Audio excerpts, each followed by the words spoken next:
வைகை ஆற்றில் கழிவுநீர் கலப்பதை தடுக்க நடவடிக்கை எடுக்காததால் மதுரை மாநகராட்சியிடமிருந்து 5.90 கோடி ரூபாயை இழப்பீடாக வசூலிக்க முடிவு செய்யப்பட்டுள்ளதாக மாசு கட்டுப்பாட்டு வாரியம் தெரிவித்துள்ளது. கூடுதல் தகவல்களை செய்தியாளர் சந்திரனிடம் கேட்கலாம். சந்திரன், வணக்கம்.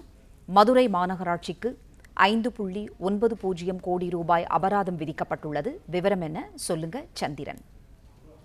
வணக்கம். வைகை ஆற்றில் கழிவுநீர் தடுப்பதை நடவடிக்கை எடுக்காத தேசிய பசுமை தீர்ப்பாயத்தின் அடிப்படையில் மதுரை மாநகராட்சி 5.90 கோடி இழப்பீடு வசூலிக்க முடிவு செய்யப்பட்ட மாசு நீதிமன்ற அறிக்கை தாக்கல் செய்யப்பட்டுள்ளது. மதுரை வைகையில் எந்தெந்த இடங்களில் கழிவுநீர் கலப்பு தடுக்கப்பட்டுள்ளது என்பது தொடர்பான விவரங்களை தாக்கல் செய்ய மதுரை மாநகர ஆணையருக்கு மதுரை 2 அமர்வு உத்தரவிட்டுள்ளது.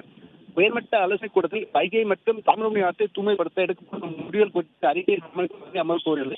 உயர்நீதிமன்ற மதுரை அமர் சார்பில் அதன் பதிவாளர் மனுவை தாக்கல் செய்தார். அதில் வைகை ஆறு தேனி மாவட்டம் வருஷநாடு தேனி, திண்டுக்கல், மதுரை, சிவகங்கை, ராம ஆகிய மாவட்டங்கள் சென்று கடலில் கலக்கிறது.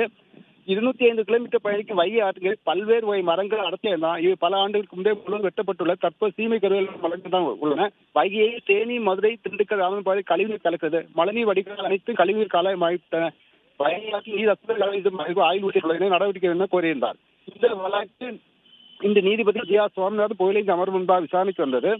அப்பொழுது மாசு கட்டுப்பாட்டு வாரியம் தரப்பில் நீதி பதில் தாக்கல் செய்யப்பட்டார்கள்.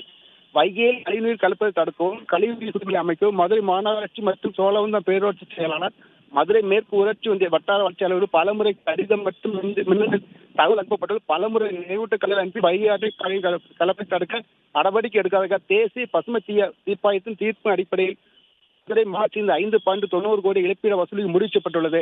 இந்த அபராத தொகை 1/4/2020 முதல் 28/2/2025 கணக்கிடப்பட்டுள்ளது. தேனி மாவட்டம் தேனி, கடமலைக்குண்டு உள்ளிட்ட பல்வேறு பகுதியில் சுத்திகளை அமைக்கவும், வைகை ஆற்றில் கழிவுநீர் திறப்படக்கவும் 6/3/2020 உத்தரவிடப்பட்டுள்ளது என கூறினார். இதைத் தொடர்ந்து வழக்கு விசாரணை வரும் 23ஆம் தேதிக்கு ஒத்திவைத்து உத்தரவிட்டுள்ளனர்.